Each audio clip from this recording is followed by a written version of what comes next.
Good morning. তো দেখো, আজ ভোর 5:30টার অ্যালার্ম বাজতে না বাজতেই ঘুম থেকে উঠে পড়তে হয়েছে, কারণ আজ আছে আমার মর্নিং ডিউটি। এবার দেখো, ঘুম ভাঙার পরে বিছানা থেকে নিজেকে আলাদা তো করে দিয়েছি, কিন্তু ঘুমের থেকে আর কোনোভাবে আলাদা করতে পারছি না। কিন্তু পারছি না বললে তো আর হবে না, ডিউটিতে যাওয়া ছাড়া এখন আর কোনো চয়েস নেই আমার কাছে। তাই চুপচাপ ব্রাশ করে আগে ফ্রেশ হয়ে নিলাম, আর তারপরে রেডি হয়ে নিলাম। কিন্তু ব্রেকফাস্ট করার এখন আর টাইম নেই, তাই খাবারটা ব্যাগে প্যাক করে নিয়ে বেরিয়ে পড়লাম। আর রাস্তায় বেরিয়েই আমাকে সম্মুখীন হতে হলো ঠাটা পোড়া এরকম একটা রোদের ওয়েদারে। মনে হয় এই কদিন ধরে এত বৃষ্টি হয়েছে বলে আজকে একদম ফাটিয়ে রোদ দিয়ে দিয়েছে ব্যালেন্স করার জন্য। অনেক বৃষ্টির পর আজকে একটু রোদ দিয়েছে, তাই রোদটা আজকে একটু ভালো লাগছে। কিন্তু এইরকম রোদ যদি আবার দুদিন দেয়, তাহলে আবার রোদের আর এই গরমের প্রতি আমরা আবার ইরিটেট হয়ে যাব। মানে হ্যাঁ, আমাদের মানুষ জাতির প্রবলেমই এইটা, আমরা কোনো কিছুতেই খুশি হই না। খুব বৃষ্টি হলেও আমাদের প্রবলেম হয়, আবার খুব রোদ হলেও আমাদের প্রবলেম হয়। যাকগে, বাস স্ট্যান্ডে পৌঁছতে না পৌঁছতেই সঙ্গে সঙ্গে বাসটাও পেয়ে গেছি, আর বাসে উঠেই বসার সিটও পেয়ে গেছি।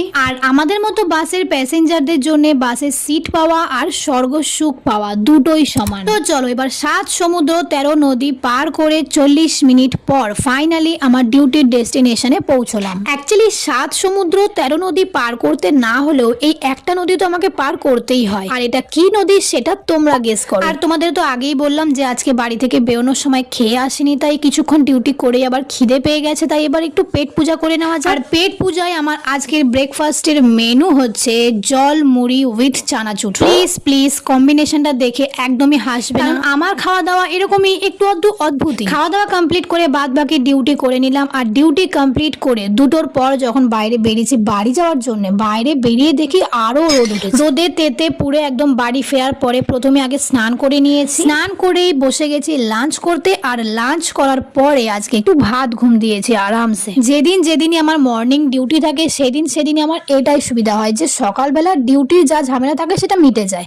ঘরে এসে দুপুরবেলা খাওয়া দাওয়ার পর অনেকটা লম্বা টাইম পাই একদম ভাত ঘুম দেওয়ার জন্য। আর আমরা বাঙালিরা ভাত ঘুমের যে কত বড় পোকা সেটা তো আলাদা করে তোমাদের আর বলতে হবে না আশা করি। তো দুপুরবেলা লাঞ্চ কমপ্লিট করে ওই 4টা নাগাদ ঘুমিয়েছিলাম, আর ঘুম থেকে উঠেছি একদম সন্ধ্যা 7টার পর। যাই হোক, এরপরে ঘরে যা যা এলোমেলো জামা কাপড় ছিল চারিদিকে সব এক জায়গায় নিয়ে বসে গেছি গোছাতে।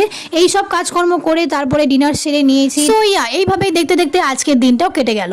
তো গাইজ, আজকের দিনটা তো কোনো রকমে কেটে গেল, আর কালকে হচ্ছে আমার ডে অফ।